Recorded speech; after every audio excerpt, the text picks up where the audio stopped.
வருகின்றனர்.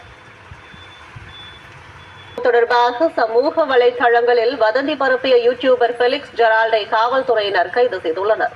கரூர் துயர சம்பவம் தொடர்பாக யாரும் வதந்திகளை பரப்ப வேண்டாம் என்றும் அனைவரும் பொறுப்பை உணர்ந்து செயல்பட வேண்டும் என்றும் தமிழ்நாடு அரசு வேண்டுகோள் விடுத்துள்ளது. இதனையும் மீறி பலர் சமூக வலைதளங்களில் அவதூறு பரப்பி வருகின்றனர். அவர்கள் மீது காவல்துறை நடவடிக்கைகளை மேற்கொண்டு வருகிறது. அந்த வகையில் வதந்தி பரப்பிய அவதூறு பரப்பிய பாஜக தாவேக பிரமுகர்கள் 3 பேரை காவல்துறையினர் கைது செய்துள்ளனர். பொது அமைதிக்கு குந்தகம் விளைவிக்கும் வகையில் வதந்தி பதிவுகளை பதிவிட்ட 25 சமூக வலைதள கணக்காளர்கள் மீது காவல்துறையினர் வழக்கு பதிவு செய்து விசாரணை நடத்தி வருகின்றனர். இந்நிலையில் கரூர் சம்பவம் குறித்து வதந்தி பரப்பிய பெரும்பாக்கத்தை சேர்ந்த சகாயம், மாங்காட்டை சேர்ந்த சிவனேசன், ஆவடியை சேர்ந்த சரத்குமார் ஆகியோர் கைது செய்யப்பட்டுள்ளனர். இதனைத் தொடர்ந்து தற்போது வதந்தி பரப்பியதாக யூடியூபர் பெலிக்ஸ் ஜெரால்டை காவல்துறையினர் கைது செய்துள்ளனர். அவரிடம் காவல்துறையினர் தீவிர விசாரணையை மேற்கொண்டு வருகின்றனர்.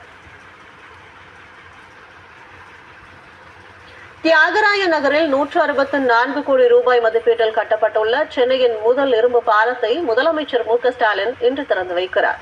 சென்னையின் முக்கிய வணிக மையமாக திகழும் தியாகராய நகரில் போக்குவரத்து நெரிசலை குறைக்கும் வகையில் உஸ்மான் சாலை, சிஐடி நகர் இடையே 164 கோடியே 92 லட்சம் ரூபாய் மதிப்பீட்டில் புதிய தொழில்நுட்பத்தில் இரும்பு பாலம் அமைக்கப்பட்டுள்ளது. உஸ்மான் சாலையில் ஏற்கனவே உள்ள பாலத்துடன் இரும்பு பாலம் இணைக்கப்பட்டுள்ளது. 1.2 கிலோமீட்டர் நீளத்திற்கு 8.4 மீட்டர் அகலத்தில் பாலம் கட்டி முடிக்கப்பட்டுள்ளது. தியாகராய நகரில் போக்குவரத்து நெரிசலை மிகப்பெரிய அளவில் குறைக்கப் போகும் சென்னையின் முதல் இரும்பு பாலத்தை முதலமைச்சர் மு.க.ஸ்டாலின் இன்று திறந்து வைக்கிறார். இதனையொட்டி வண்ண விளக்குகளால் இரும்பு பாலம் அலங்கரிக்கப்பட்டுள்ளது.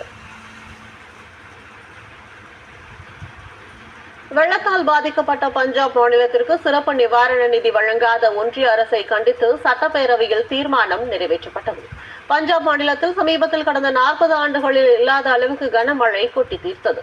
இதனால் பல கிராமங்கள் வெள்ளத்தில் மூழ்கி விவசாயிகள் கடுமையாக பாதிக்கப்பட்டனர். பல லட்சம் ஏக்கர் பயிர்கள் வெள்ளத்தில் மூழ்கின.